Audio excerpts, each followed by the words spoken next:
La creación del patriarcado. Autoría de Gerda Lerner. Capítulo 10. Símbolos. La civilización occidental se asienta sobre las ideas morales y religiosas expresadas en la Biblia y la filosofía y las ciencias desarrolladas en la Grecia clásica. En los capítulos precedentes hemos mostrado cómo ya en época histórica, cuando la humanidad dio un salto cualitativo hacia adelante en su capacidad para conceptuar amplios sistemas de símbolos que explicasen el mundo y el universo, las mujeres se encontraban en una posición tan desventajosa que se excluyó su participación en este importante avance cultural. Para comprender enteramente las implicaciones de este hecho, hemos de pensar por un instante en la importancia que tiene la creación de símbolos. Al igual que los animales, las personas se protegen, propagan la especie y construyen refugios para sí y su descendencia.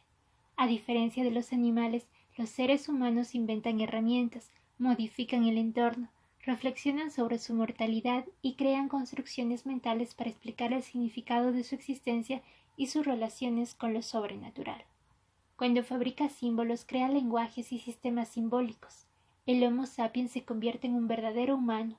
Erich Fromm dice que los seres humanos son mitad animal y mitad simbólico. Ernst Becker explica que el hombre tiene una identidad simbólica que le aparta claramente de la naturaleza. Él es un individuo simbólico, una criatura con un nombre, una vida con historia. Es un creador cuya mente se remonta a las alturas para reflexionar acerca de los átomos y el infinito, que con la imaginación puede situarse a sí mismo en un punto del espacio y contemplar absorto su propio planeta.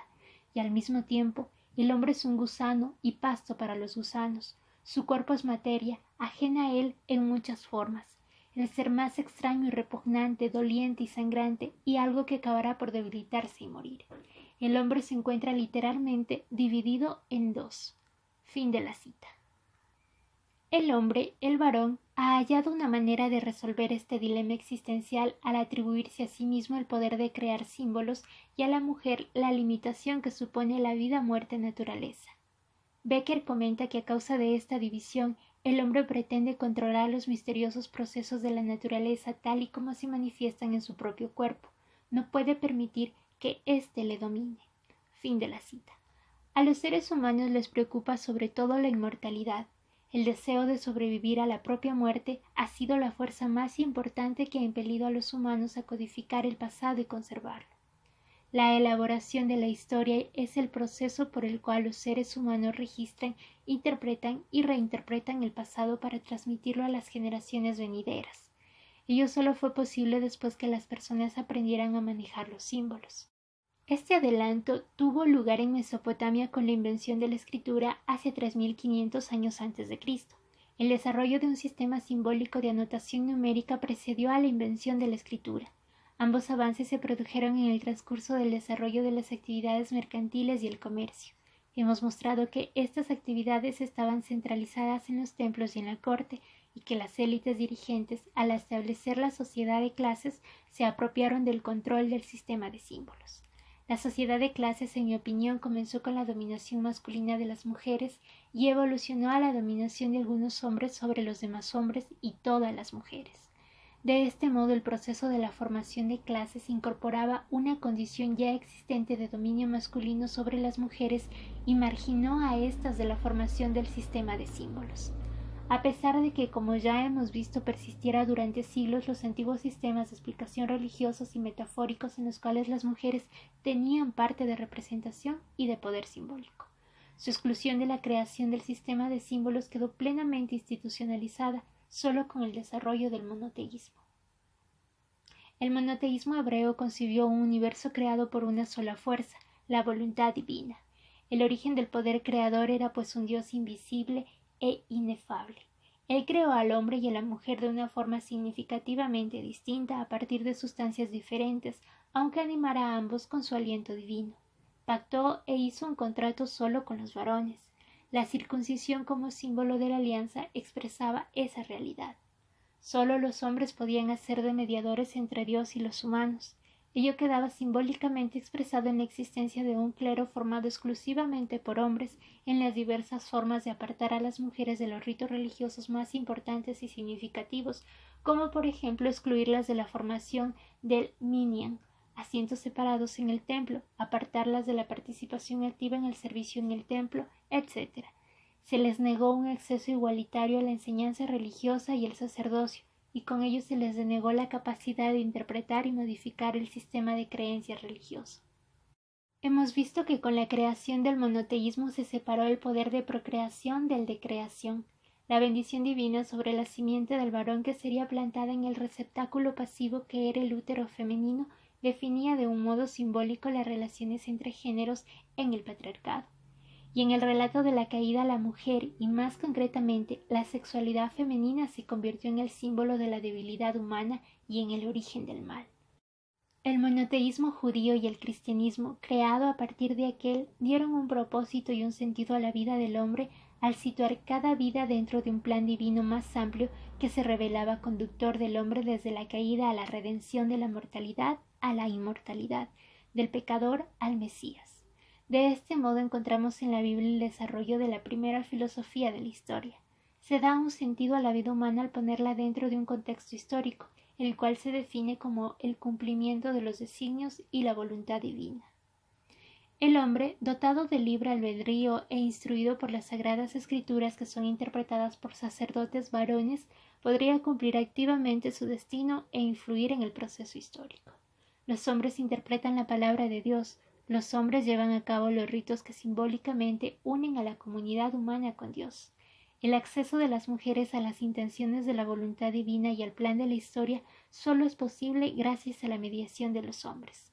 Por tanto, y de acuerdo con la Biblia, son los hombres quienes viven y se mueven por la historia. Durante los siglos VI y V a.C., en Grecia se formó y floreció una escuela histórica de naturaleza laica.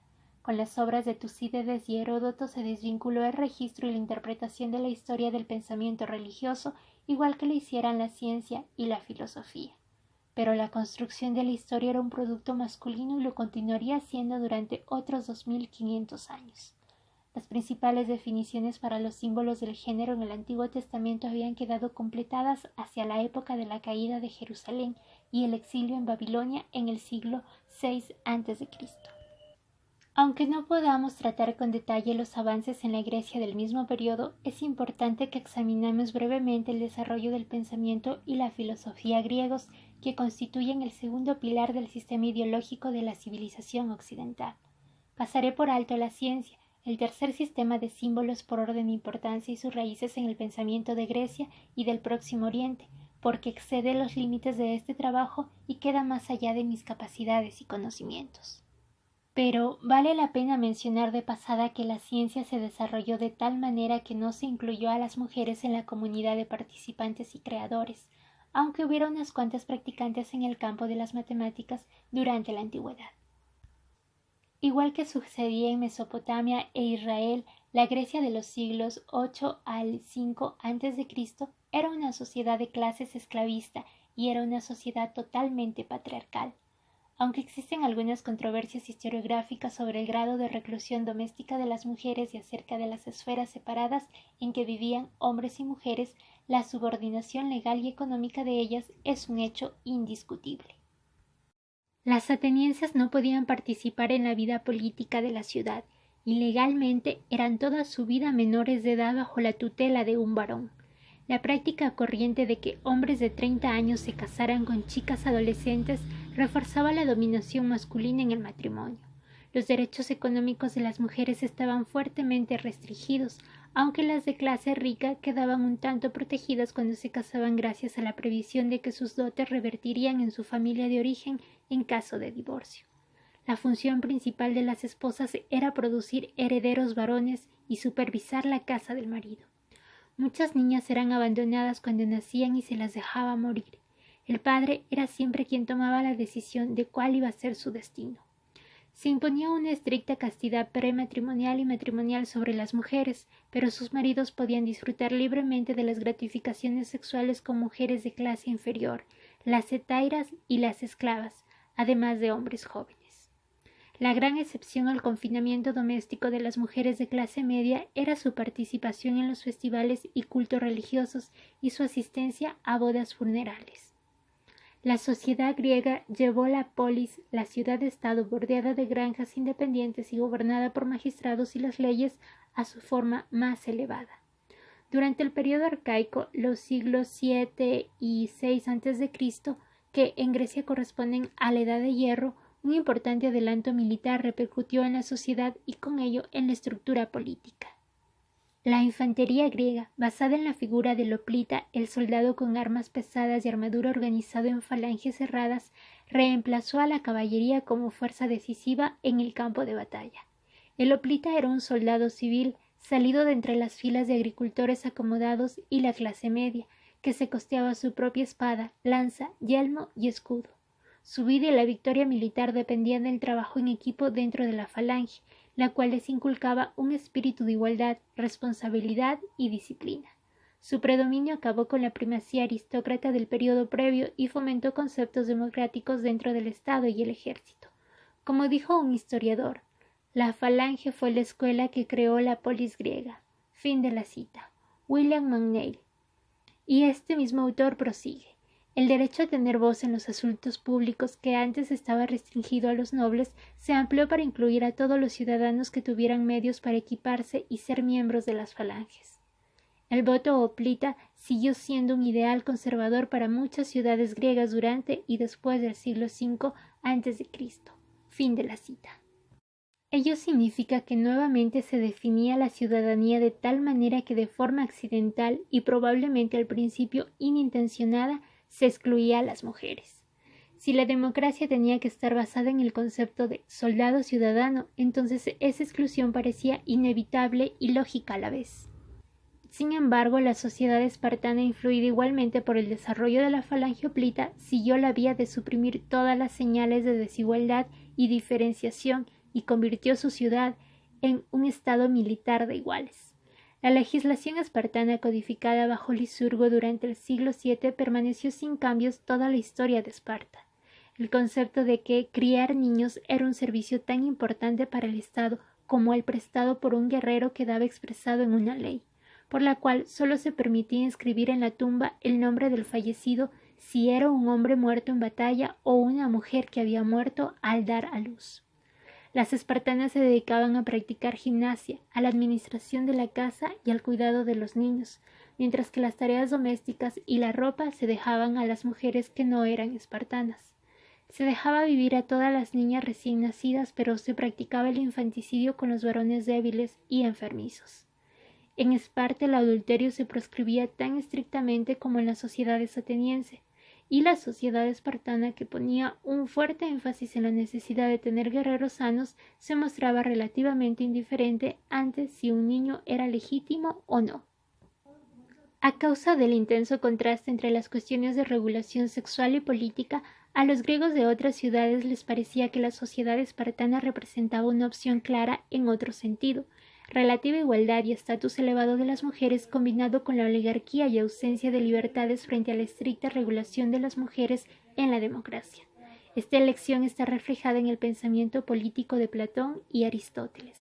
En las ciudades-estado jonias, el desarrollo de una agricultura destinada a la exportación y basada en un animado comercio del vino y el aceite a colonias y centros comerciales lejanos originó una división de clases más marcada porque dio nacimiento a una clase media muy adinerada y una clase empobrecida formada por ciudadanos sin propiedades y pequeños agricultores. En muchas ciudades su descontento llevó en los siglos VII y VI al establecimiento de tiranías. En el caso de Atenas, ello evidenció la necesidad de llevar a cabo una enmienda de la legislación que redujera el antagonismo de clases y de ese modo salvaguardara al Estado.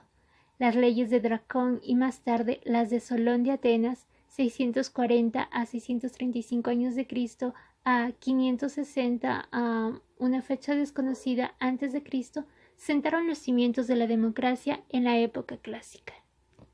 Los antagonismos de clase y la inseguridad de la clase de los agricultores pobres que luchaban por elevarse al nivel de la clase media quedaron reflejados en la poesía misógina de Hesíodo y de Simónides en el siglo VII a.C.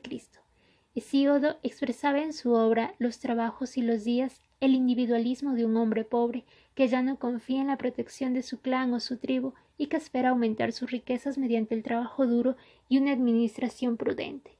La moderación, el control de uno mismo y la competitividad se convierten a sus ojos en virtudes, mientras que los gustos lujosos y los placeres carnales suponen una amenaza a la economía familiar. La misoginia de Hesíodo es obligada y mítica a la vez. En la oposición que establece entre la, entre comillas, buena esposa, que es casta, trabajadora, ahorrativa y alegre, y la, entre comillas, mala esposa, fija los estándares de lo que va a ser la definición de género entre los hombres de su misma clase, y encuentra a la víctima propiciatoria para los males de la sociedad de su tiempo. Cuando refunde el mito de Pandora consigue lo que la mitología hebrea había logrado en el relato de la caída, echar la culpa a las mujeres y a su naturaleza sexual de traer el mal al mundo. La teogonía de Hesíodo define y narra con detalle el ascenso del dios del trueno, Zeus, al principal puesto dentro del panteón divino griego.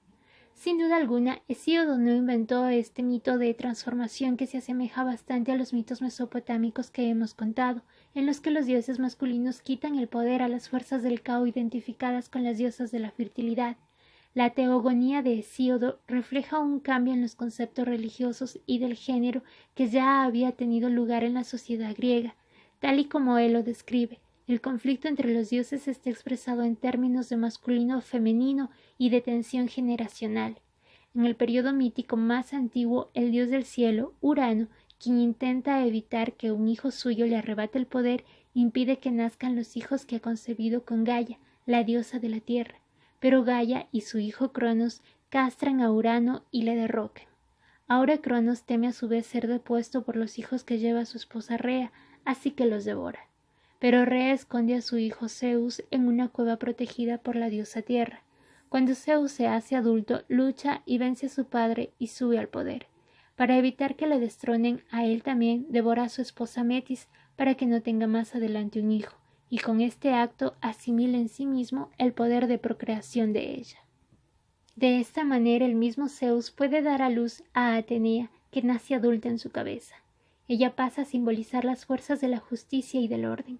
Hemos de observar que el dios masculino no solo toma el poder, sino que también asume la facultad de procrear. Ello recuerda las definiciones simbólicas que acabamos de ver en el Génesis. La fuerza y la importancia de esta devaluación simbólica de la madre se encuentra más elaborada en Las Furias de Esquilo, la última obra de su trilogía, la Orestiada. Numerosos críticos han interpretado a la Orestiada como la última defensa del poder de la diosa madre frente al patriarcado. La historia narra los acontecimientos que siguen al sacrificio de Ifigenia, la hija de Agamenón, lo que aplacó a los dioses del viento y permitió que la flota griega navegara hasta Troya y venciera. 10 años después, tras su retorno de Troya, Agamenón, que ha regresado con la princesa troyana Casandra, ahora su concubina y esclava, es asesinado por su esposa Clitemnestra, en venganza por la muerte de Ifigenia. El hijo de Clitemnestra, Orestes, que considera lo que ha hecho su madre como un acto de rebeldía contra el rey, la mata y por dicho crimen le persiguen las furias. Para desviar el enfado, él argumenta que su acción estaba justificada y que ellos deberían haber perseguido a su madre por el crimen que había cometido. Las furias excusan el crimen de ella haciendo valer la primacía del derecho materno. Dicen, el hombre que ella mató no era de su misma sangre. Orestes pregunta, ¿y soy yo de la misma sangre que mi madre? Las furias le señalan lo que es obvio. Ser infame, ella te alimentó en su propio vientre. ¿Reniegas de la sangre de tu madre? El dramaturgo deja que Apolo decida el argumento y que vindique el derecho patriarcal. Dice, la madre no es el progenitor del niño al que llama suyo. Ella es la nodriza que vigila el crecimiento de la joven simiente plantada por su verdadero progenitor, el varón. Fin de la cita. Apolo apela a la diosa Atenea para que le secunde, y ella accede. Dice, no me parió una madre, por tanto el derecho paterno y la supremacía masculina sobre todas las cosas reciben la lealtad de todo mi corazón. Fin de la cita. Es el voto decisorio de Atenea lo que libera a Orestes y hace que las furias se esfumen, y con ellas los derechos de la diosa madre. De todos modos, hay que pacificar al principio femenino y se concede a las furias una residencia sagrada y se las venerará por ser las guardianas de las leyes. La doctrina del poder de procreación masculino aparece en su expresión más elaborada en la obra de Aristóteles. Bajo dicha forma ha tenido una influencia determinante y modeladora sobre la ciencia y la filosofía occidental. Aristóteles elevó el relato contrario a los hechos del origen de la vida humana del nivel del mito al nivel de ciencia, al basarlo en un amplio sistema filosófico. Su teoría de la causalidad postula 4 factores que convierten a una cosa en lo que es. Primero, una causa material. Segundo, una causa eficiente que le da ímpetu. Tercero, una causa formal que le da forma. Y cuarto, el telos, aquello a lo que tiende a ser. De acuerdo con el pensamiento filosófico griego, Aristóteles considera menos importante la materia que el espíritu. En su explicación del origen de la vida humana, 3 de las 4 causas de ser eran atribuidas a la contribución masculina en la procreación, al semen, mientras que la cuarta y menos importante, lo material, era la contribución femenina. Aristóteles negó incluso que el semen aportara un componente material al embrión, entendía su contribución como algo espiritual y por tanto, entre comillas, más divina. Decía, el primer principio del movimiento o causa eficiente según el cual lo que cobra vida es masculino es mejor y más divino que el material por el cual es femenino. Fin de la cita. Aristóteles explicaba que la vida se creaba mediante el encuentro entre el esperma y lo que él llamaba catemenia, la carga femenina. Sin embargo, él define esperma y catemenia como semen o simiente, con la diferencia de que la catenemia no es un semen en estado puro, sino que tiene que desarrollarse. Aristóteles creía que la sangre más fría de la mujer impedía que se contemplara la necesaria transformación en semen. Vale la pena apuntar aquí que en cualquier parte de su sistema explicativo ocurre siempre que la dotación o la contribución femenina es inferior a la del varón. Él postula además que lo masculino es activo y lo femenino pasivo.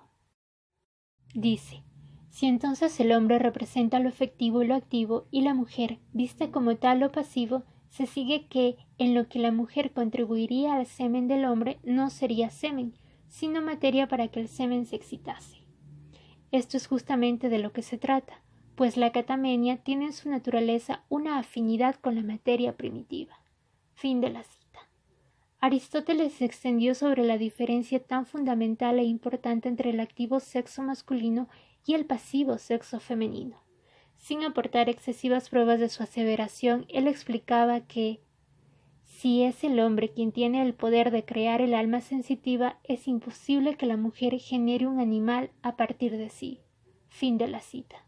En una analogía que hizo más tarde describía el proceso como un artesano que fabrica una cama con madera o una pelota de cera, en la que el artesano presumiblemente era el varón y la sustancia material correspondía a la contribución femenina.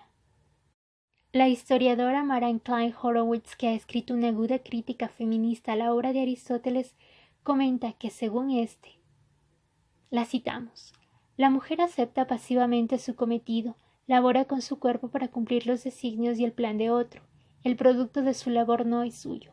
El hombre, por otro lado, no labora sino que trabaja. Aristóteles daba a entender que el hombre es un homo faber, el hacedor, que trabaja la materia inerte de acuerdo con su idea preconcebida y produce una obra de arte definitiva. Su alma aporta la forma y el modelo a lo que crea. Fin de la cita. Puesto que parte de un a priori y sin pensar en ningún otro tipo de explicación, da por sentada la inferioridad de la dotación biológica de la mujer, Aristóteles explica que un exceso del principio femenino es lo responsable del nacimiento de monstruos. Entre estos se enumera a los niños que no se parecen a los progenitores y a las mujeres, y usa este lenguaje. La primera excepción al tipo es que la descendencia consiste en una mujer en vez de un varón. De todas maneras, es una necesidad natural. Fin de la cita. Aristóteles se muestra aún más explícito en otra parte. Dice, igual que los hijos de padres mutilados nacen unas veces mutilados y otras no, también los hijos nacidos de mujer son a veces mujeres y otras, en cambio, varones. La mujer es y siempre ha sido un varón mutilado, y la catamenia es semen solo que no en estado puro. Hay una sola cosa que no se puede encontrar en ella, el principio del ánima. Fin de la cita. Estas definiciones de las mujeres igual a varones mutilados que no poseen el principio del alma no son puntuales, sino que impregnan toda la obra biológica y filosófica de Aristóteles. Este se muestra bastante coherente cuando argumenta que la inferioridad biológica de las mujeres hace que sus dotes, su capacidad de raciocinio y por consiguiente su capacidad para tomar decisiones sean inferiores. De ellos se deriva la definición aristotélica del género y la manera en que la integra dentro de su pensamiento político. La gran construcción mental de Aristóteles parte de un principio teleológico. Dice, la naturaleza de una cosa es su fin. A lo que es cada cosa cuando está totalmente formada lo llamamos la naturaleza de esa cosa, tanto si hablamos de un hombre, un caballo o una familia. Fin de la cita. Esta postura predispone al filósofo a razonar desde lo que ya es y a aceptar cualquier cosa que su sociedad dé por sentada. Así pues, en sus propias palabras, es evidente que el Estado es una creación de la naturaleza y que el hombre es por naturaleza un animal político. Fin de la cita. La prueba que aporta Aristóteles a esta aseveración estriba en el hecho de que el individuo, cuando se encuentra solo, no es autosuficiente. Para que un Estado funcione correctamente, ha de estar gobernado por la justicia, que es el principio del orden en la sociedad política según sus pensamientos. El Estado está compuesto de unidades familiares y para que se comprenda adecuadamente la administración estatal hay que entender la administración de la unidad doméstica. Citando nuevamente a Aristóteles. Las partes primarias y menores posibles dentro de una familia son el amo y el esclavo, el marido y la esposa, el padre y el niño. Fin de la cita. Aristóteles pasa entonces a discutir la institución de la esclavitud y la describe como algo controvertido. Algunas personas declaran que es contraria a la naturaleza y por tanto injusta. Él lo rebate con todo detalle y razona que algunos han nacido para gobernar y otros para ser gobernados. Ello se debe a lo que considera una dicotomía natural. El alma es por naturaleza la que gobierna, el cuerpo es el mero sujeto. Asimismo, la mente gobierna los apetitos. Dice, es evidente que el principio de que el alma gobierna el cuerpo y la mente y el raciocinio lo pasional es necesario y conveniente. Una vez más, el varón es superior por naturaleza y la mujer es inferior. Uno manda y la otra es mandada. Este principio de necesidad se extiende a toda la humanidad. Fin de la cita. Para él, que los hombres dominen a los animales es igualmente natural. Dice, y en verdad el uso que se da a los esclavos y los animales domésticos no es muy diferente. Los cuerpos de ambos sirven para atender las necesidades vitales. Es evidente pues que algunos hombres son libres por naturaleza y otros esclavos, y que para estos últimos la esclavitud es conveniente y correcta. Fin de la cita. Aristóteles obra con arreglo a la lógica de su argumento cuando describe las diferentes maneras en que un hombre manda a sus esclavos, a su esposa, a sus hijos. La diferencia radica en la naturaleza de la persona mandada. Dice, pues el esclavo no tiene facultades deliberativas de ningún tipo. La mujer sí que las tiene, pero sin autoridad, y también el niño, pero todavía no ha madurado. Fin de la cita. Asimismo, su virtud moral difiere. Dice, el coraje de un hombre se demuestra cuando gobierna, el de una mujer cuando obedece. Fin de la cita. La visión del mundo que tiene Aristóteles es jerárquica y dicotómica. El alma gobierna al cuerpo, lo racional a lo emocional, los humanos a los animales, el varón a la mujer, los amos a los esclavos y los griegos a los bárbaros. Todo lo que el filósofo necesita hacer para justificar las relaciones de clase existentes en la sociedad es demostrar de qué manera cada grupo subordinado ha sido designado por entre comillas naturaleza para ocupar el rango apropiado dentro de la jerarquía. Tropieza con algunas dificultades en el caso de los esclavos y se ve en la necesidad de justificar su subordinación y de explicarla porque es, entre comillas, justa. Lo hace así porque incluso en el momento álgido de la democracia ateniense, la institución de la esclavitud era lo suficientemente controvertida para que se la cuestionase. Incluso quienes aceptan que esclavizar a los cautivos está legalmente justificado dice Aristóteles, se cuestionan si lo estaría en caso de una guerra injusta. El filósofo admite que hay fundamentos para esta diferencia de opinión, pero no hay diferencias de opinión en cuanto a la inferioridad de las mujeres. Así es que Aristóteles utiliza la metáfora de la relación matrimonial para justificar el dominio del amo sobre el esclavo, puesto que lo primero parece, entre comillas, natural, es decir, que no plantea controversias y por tanto es justo, puede lograr que lo último resulte entonces aceptable.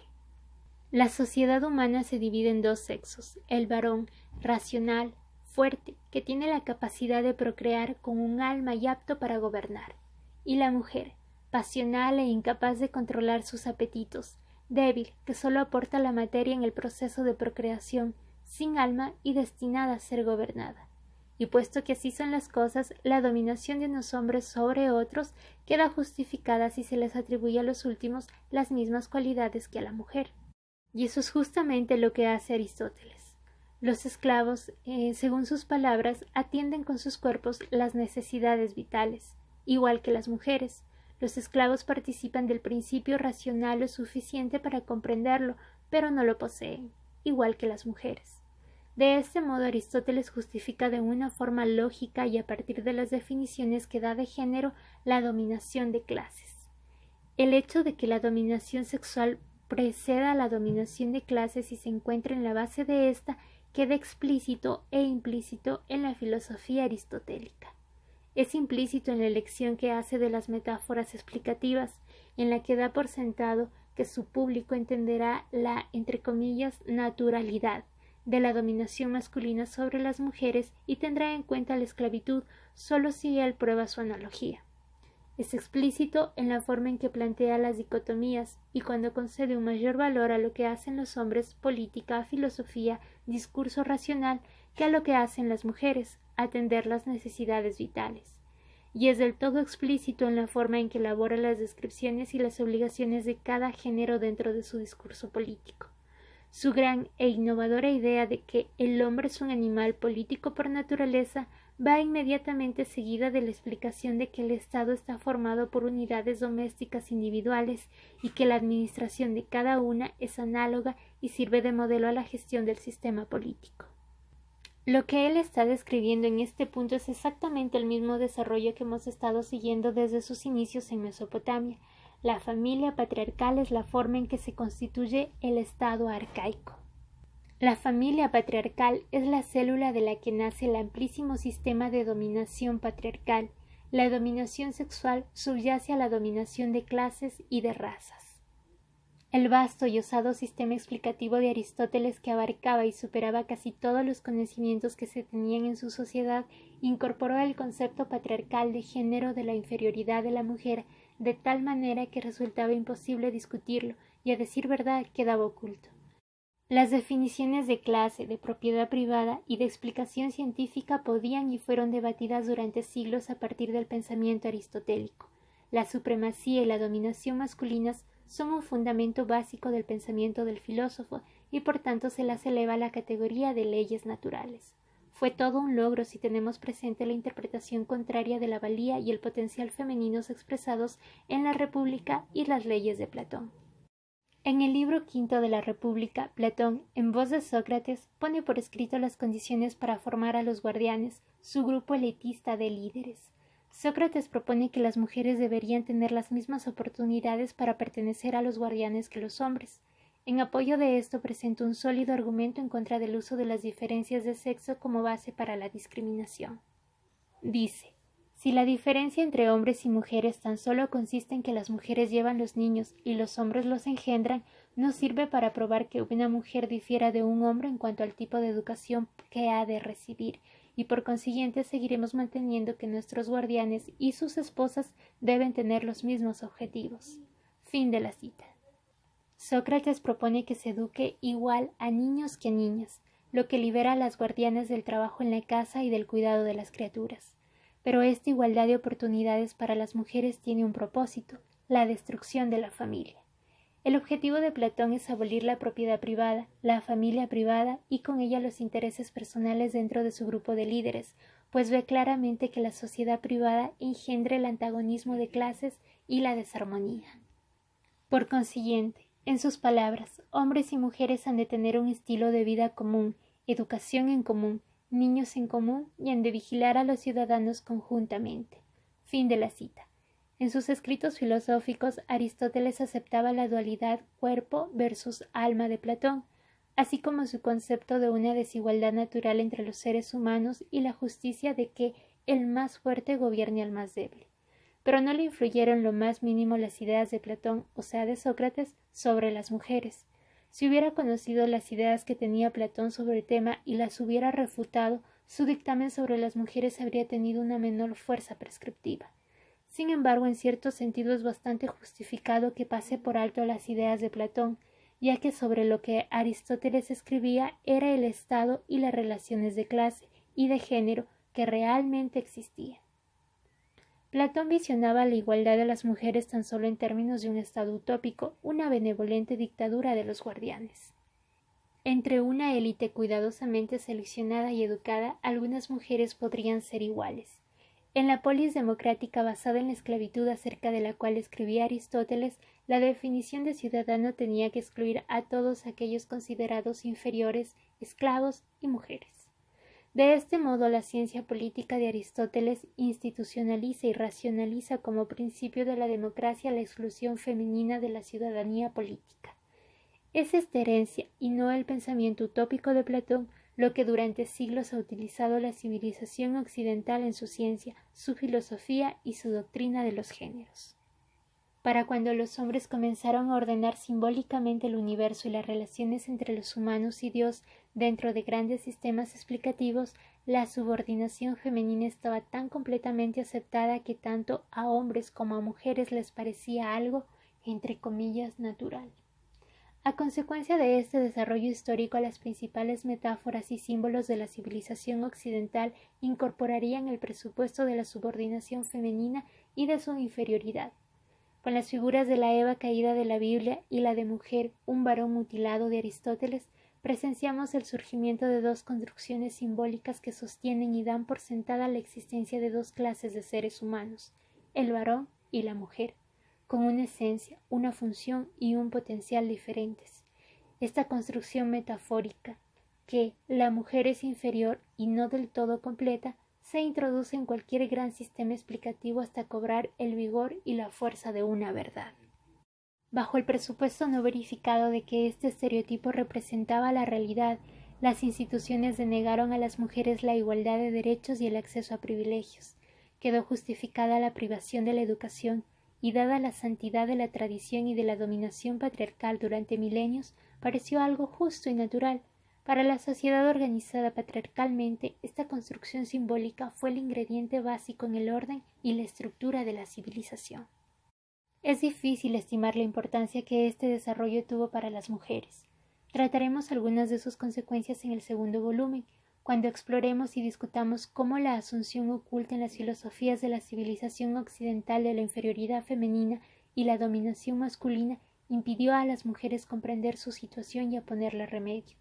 En resumen, no solo hemos de observar cómo la desigualdad entre hombres y mujeres estaba elaborada en el lenguaje, el pensamiento y la filosofía de la civilización occidental, sino la manera en que el mismo género se convirtió en una metáfora que definía las relaciones de poder de tal forma que las mistificó y acabó por ocultarlas.